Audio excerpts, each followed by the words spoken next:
Welcome back. Welcome back, everybody, to Uninc Edu, our podcast for creators. Each episode focuses on a new skill that you can adopt while making your impact.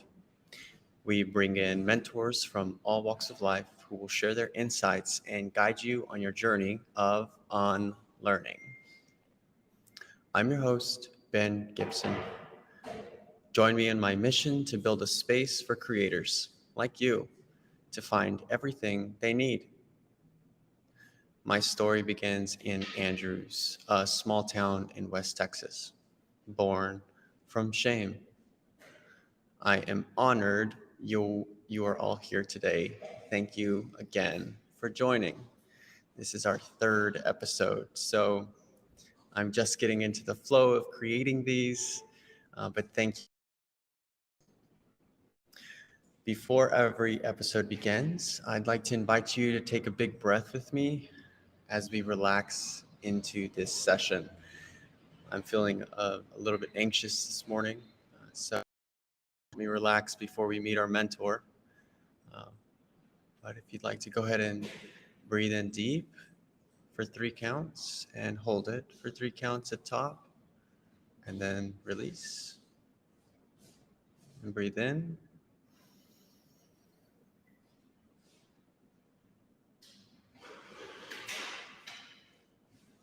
And then out.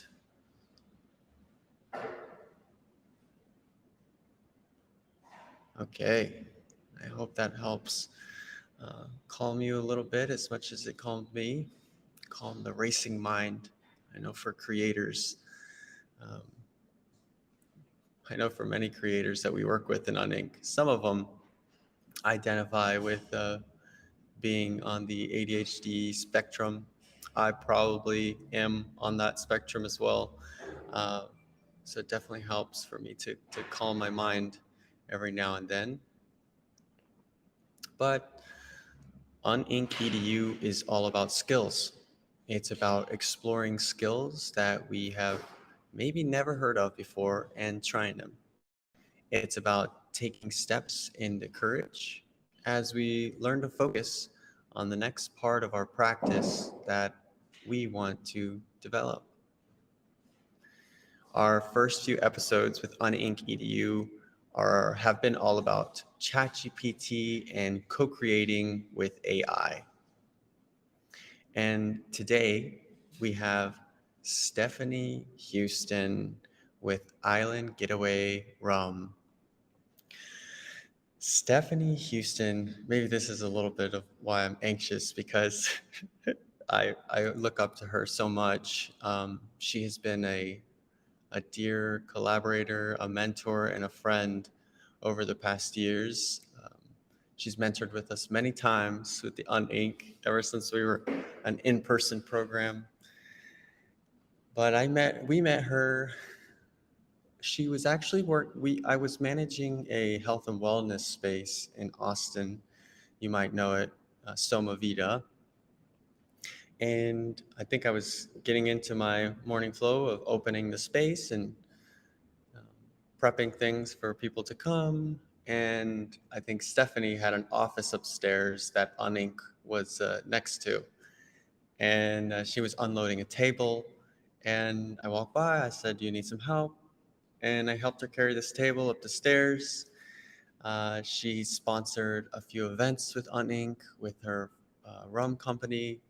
I've supported her son Nick as he's launched a band and music over the years, and it's just been a really fruitful relationship with Stephanie. And she even contracted me and Nathan Steinke, it was the last year, to produce an NFT collection for her. It was a very good experience for me and Nathan to get into the weeds of Web3 with her and set up her NFT collection for her brand. It was very, very, very cool. Very good time. Nathan, he still works occasionally with Uninc as a designer, but he's a super talented designer. And yeah, I hope maybe we can get another NFT collections client someday. That was very fun. But if you'd like to go ahead and skip forward to our mentor session, it's about 10 minutes in. If you don't want to hear me rambling on and on for the next few minutes. But the last couple of episodes, when I got to this part in the introduction, I wasn't sure what to talk about. so, so today I am going to be changing it up a little bit and sharing a little bit of Uninc news for the next few minutes while we wait for Stephanie to arrive. But I guess the biggest thing happening with Uninc right now is that our spring cohorts are wrapping up. We have had the honor and the privilege to serve, I feel around 20 different creators attended our programming, 20 or 30 attended our programming this spring. They got a chance to meet each other. They got a chance to meet mentors. And we had about, let's say, around 10 of them finish MVPs and launch them. So that has been, it's always so rewarding to walk alongside creators as they build and launch the next part of their venture with us.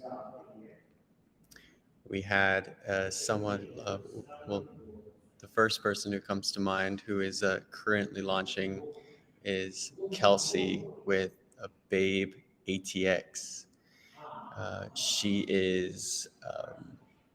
She runs a collective for women and non-binary DJs out of Austin.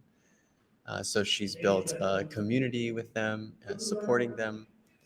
And this season with us, she has conceived of a festival that she wants to put together. And so with us, she's built the concept out, and she is going to be talking to her community about the idea and capturing feedback around it. Um, other than Kelsey, we have Sati, who is creating a podcast called Villainy 101, taking us back into the roots of where the origin of the word villain comes from. And it's a very cool locally focused podcast where he's highlighting different artists and creators in the city, bringing them to light and exploring nuanced topics on his podcast with these creators. And I'm excited to see both of them launch. They're launching currently. I'm excited to see what they discover with us. But everybody finds something different with the cohorts. Everybody takes something different away, and that's what's really special about Uninc. Um, I feel like it's a very personalized program that we've developed over the years for creators. And we always find creators who are focused on impact and trying to make a difference in their communities. It's very, very, very cool to see what they build and launch with us.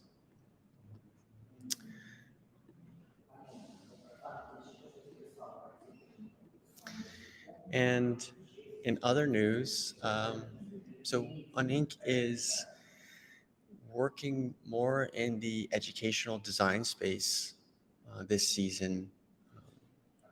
We have been working with St. Edward's University out of Austin the past few years and working with them to deliver our programming to their students. And this next season, we're excited to start exploring more custom work with the university. That's going to be very, very cool. Um, we're also doing a project with the Center for Heart Mind Coherence. out of Austin, Texas. Caroline Ike is the founder, or no, one of the co-founders, excuse me, and we're helping her put her program together and uh, in digital format, and that has also been a very, very, very good experience. But yeah, we're looking to do more educational design this year. But Stephanie's here. Let's go ahead and jump in.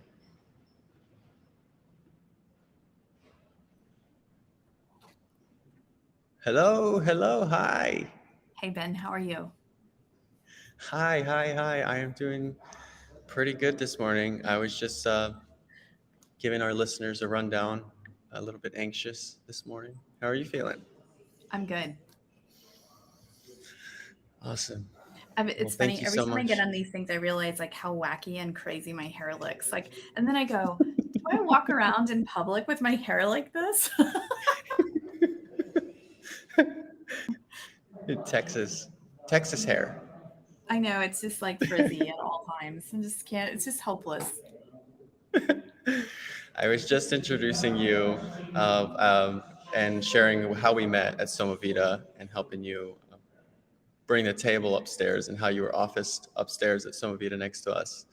Um, but I didn't really give you, I didn't introduce you well enough. So I'd love to, if you could take a second to introduce yourself, let us know who you are, what your background is, and what are you passionate about these days?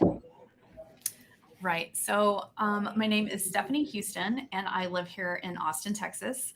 I'm originally from San Antonio, but I grew up in Dallas my whole life. And so, whenever somebody says like one of the three cities, I'm always like, "Oh, I'm from there," um, which is always really fun. But I am an entrepreneur. Right now, my main focus is that we have a rum distillery. We've been making rum here in Texas for 7 years, and I say we because it's not just me. I have an amazing team and also my business partner who is the distiller. And that's what I am doing. And it's kind of fun because a lot of the things that I've done up to this point have sort of led to this journey of actually making rum. And as I kind of dive deeper into it every single year, I learned something even more interesting. Like, for instance, I learned in the last couple of years that my family was actually trading sugarcane back in the 1400s and probably had something with actually getting sugarcane into the Caribbean, which of course everyone knows that that's where rum is kind of known to come from, but it actually came from Europe. So I think there's a big long journey in that, and like I mentioned, every single project that I've done before, whether it was the medical staffing company or the music venue in Deep Ellum, has kind of led to this particular place. And so that's just a little bit. I have two kids. One is 25, one is 17. And I think for me, like I am just about to be 50 this year. And it's kind of one of those things where, like, you have this opportunity to kind of live this second lifetime, knowing everything that you know up to 50. And so I think there's this great opportunity to really take the next 50 years and say, like, now I know better, and I'm going to be as bold as I want to be, and take every single advantage that I possibly can. What, this isn't a scripted question, but what is your dream with Island Getaway Rum? So initially, my dream was to be, just a successful rum distillery, and what I realized is that wasn't specific enough. And so, as I've been taking the last couple of years to really like dive deep into relearning and getting back into the mental headspace that I really needed to be in, I've really honed in on that. And so what I tell everybody, like I said, it's I might as well be bold. I have nothing to lose. Is we want to be bigger than Bacardi, and that takes a lot. And in order to do that, I have to be in all 50 states. And in order to do that, I have to be in 170 countries. So then when you have this goal and you get very specific about it, you start coming up with specific metrics that actually help you to accomplish that. So now I understand what it's going to take. And then I understand what it's going to take from a staff point, from a production point, from an everything point of what we have to do to get to those numbers. And the best part of it is I recently had a conversation with one of our distributors, and it was surrounding this bigger than Bacardi thing. And he said, well, for a time, Malibu was actually bigger than Bacardi in Texas. And it made me realize, like, wow, like there are opportunities today and there are circumstances today where we might already be bigger than Bacardi. Maybe it's in a restaurant. Maybe it's at this specific location. Maybe it's in this particular, little town. Cool. Like we are doing that goal. So I was thinking about it really globally. And so he was able to kind of help me focus in and say, like, those things are possible today. And how are they possible today? And so it's really about that mindset and thinking about things in an all new way. Mm, that is excellent way to think through how you take a big vision and sort of how you can break it down, be measurable about it, and shift perspective on how it can be successful where you are.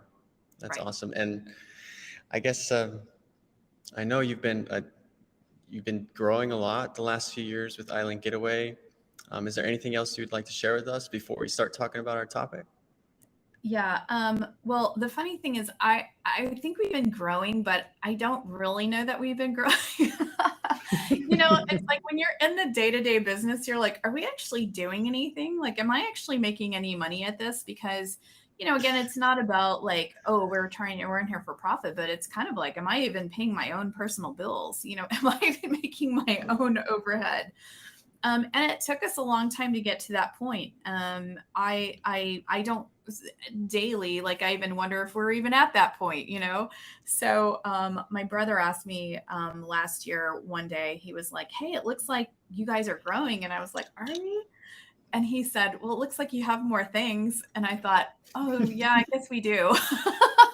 so so I think we have more opportunities. I think we have more opportunities than we've ever had, but it's still up to us to actually walk through those doors as they open and then figure out how to turn those into dollars, because ultimately you can walk through doors and do a lot of things, and then you're like, oh well, I didn't actually sell anything. Well, how are you going to stay alive? That's the key. And so right now we are in this position to be able to do it and then realize, like, hey, we also have to turn this into dollars, because that's how we actually pay for everything here. That's how we pay for our overhead. That's how we pay for all these awesome employees. That's how we pay for our supplies. How do we turn that into dollars? And so I think we've been growing in a lot of crazy ways. Like, think of like a big weed, just like growing all over the place. Like, I'm really ready to hone in and be like this nice, like trimmed, like rose bush. It would be beautiful. Mm, yeah, that's how I love the framing around exploring opportunity and how you turned that into business. Yeah. For sure. Um, well, let's go ahead and jump into today's AI topic. We're honored to have you back to mentor with us. Um, well, what are your high level thoughts around all this craziness around all these AI tools and everything coming out lately? Right.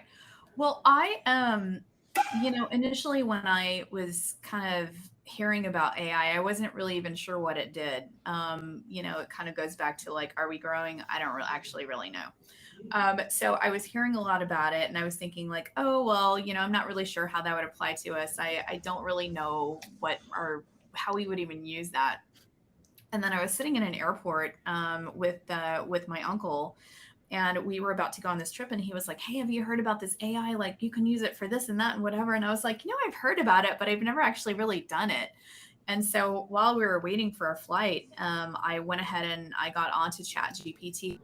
This was probably in January, so this is new, right? Like, it's just May, and I looked at it and I was like, oh, that's crazy. And I was just typing in like very elementary commands to it, like, tell me how to grow a rum distillery. And then I was seeing it pop back and I was like, wow. Okay, well, I knew those things, but I think it's amazing that it also knew those things. And so the first couple months, I probably used it in a very elementary way like that, like just very basic commands. And then as I, as it gets a little further in time, and as people like yourself or my friend Carlos they come back and they say, hey, did you know you could use it for this? I'm like, no. Wow, I should probably use it for that. And so now we use it in a lot of different things, and we use it daily. And I think that's how, like, I can get past some of the roadblocks, and honestly, how we can get past some of our staffing issues, because we're still a really small staff, right? We have like 9 people that work here. Um, you can't be in 170 countries and have 9 people. Like, that's just not even possible. So it's thinking about how we can lean into the use for it, like even at an administrative level, and kind of go from there. Yeah, let's jump into it. How have you been taking AI and using it in your work with Uninc Edu, and how maybe is your team using it? Yeah, so my team uses it a couple different ways. Like, primarily, we use it for social media posts, right? Content improvement. So we'll have, and you can spend like hours rewriting a little Instagram post. Like, why would you do that, right? So now we use an AI program.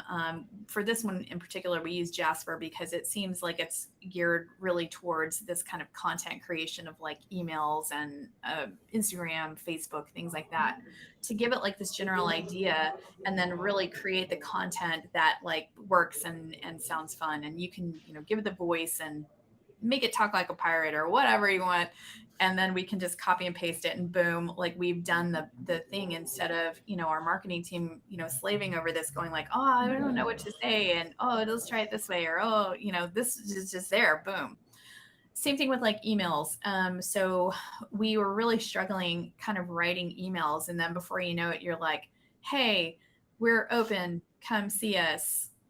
Like, that's not engaging at all, because you're involved in business and tasks all day long. The last thing you can do is try to be creative, and we just don't have a creative staff. And so, yes, we're full of creative people, but you do kind of have blocks sometimes. And so, even be able to write like an engaging um, subject line, or take that base, like, this is what we're really trying to communicate, can you make it sound great? Those types of things, I think, are real practical applications. And then for me, on the administrative side, like, I've been using it hardcore recently. And I understand that my hardcore isn't like what developers hardcore means. Like, they're like, oh, I'm creating these amazing prototypes, and I'm like, oh, well, I just wrote an operating manual. So it's relative, but for me, it feels like a lot of work is being done for that. People ask me for bios all the time. I freaking hate writing my own bio. And so being able to like punch it in there with all of the facts and say, like, help me make this into a story where I can just kind of plug and play. Those are important job descriptions. As the company grows, we have to write new job descriptions. Those things can take hours, and you're thinking like, did I hit all the points? I don't know. And so when you can make a job description for a field sales rep in just 30 seconds, and then get it and be like, wow, okay, now I can go in and customize it, you at least have that starting point that is like light years away from just starting from scratch. Same thing, like I mentioned, with our operating manual. So a lot of distilleries are manufacturers, right? And so you have to have very specific operating manuals and operating procedures as you start to scale. Like, when you're craft, great, but when you start to kind of step out of that realm of where you're making things at scale, and you need to be OSHA compliant and all kinds of other things, which you need to do that anyways, but when you need to capture it and write it down, that's a really daunting task. And there's just nothing, there's no resources on the internet right now. And so we've been using it to write our operating manual. And that has been a really key function, because again, that can be a really daunting task. It's like 50 or 100 pages. Like, that's a lot to write. And so seeing it kind of come to life in about 20 minutes is really substantial. Yeah, and it feels like it's just getting started, right? If it's just released in January, hype is just happening. Like, what will it be in a couple of years? Yeah. How do you Before we get into the skill and the micro skill that we're going to be working on together, I guess how do you see the future of AI in the coming years? What ideas do you have, or high level for creators and entrepreneurs alike? Honestly, I think for an entrepreneur, and it probably already does this, but I think that you could probably at some point use it to be able to do projections. So let's say you have a concept. Let's say you're not a creative writer, or you've never written a business plan before. There's probably an application now that you could use it. I have not done this, but to write out a business plan format for you.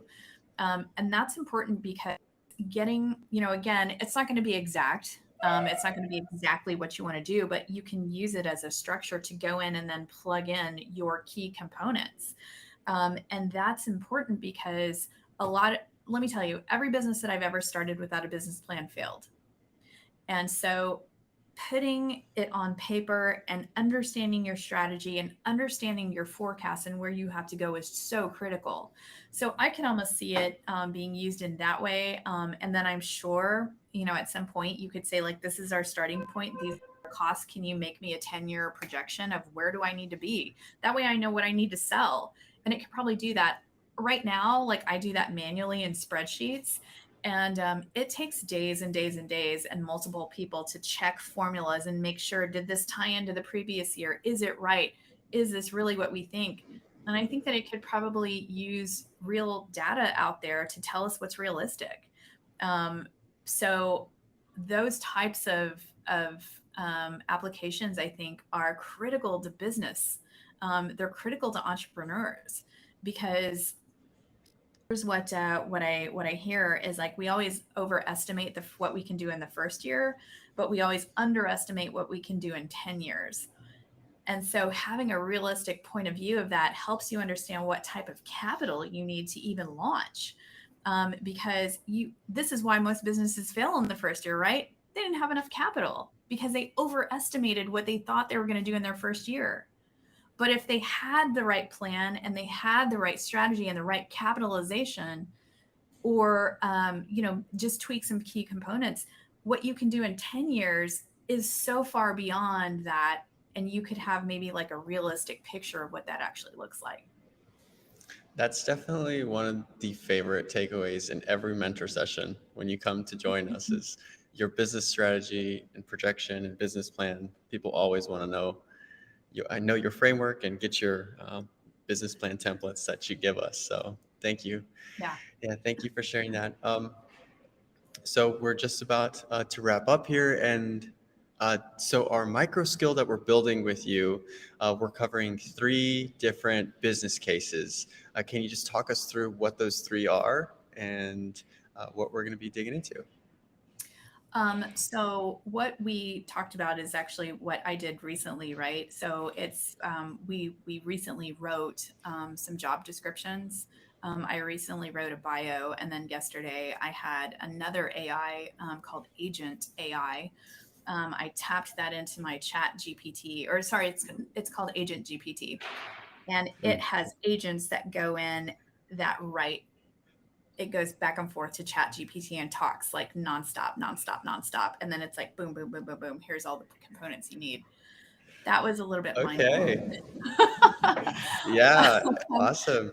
Yeah, it was great. I'm excited to dig. Yeah, I'm excited to get into that. I think GPT is leading how you can use it as a AI as a personal assistant. Yeah, that's going to be an exciting topic to get into. But thank you so much again. Yes, on Uninc Edu, is there anything that the listeners can do for you? I always love to know if there's what other new applications there are for this, right? So it's like, what can, if you know something new that you see it does, like, somebody tell me about it, because I can always use that type of information. Again, like, I might see things that pop up on Instagram, like, hey, here's new ways to use AI. But I feel like people that are out there actually using it, they can understand like how that could apply to somebody like me or somebody like anyone else in the group. How can we find you? How can we reach you? Yeah. So right now you can find us on our website. We are going through a complete rebrand for that, but it's quick and dirty right now. I can't wait for AI to build me a new website, which I know that's out there.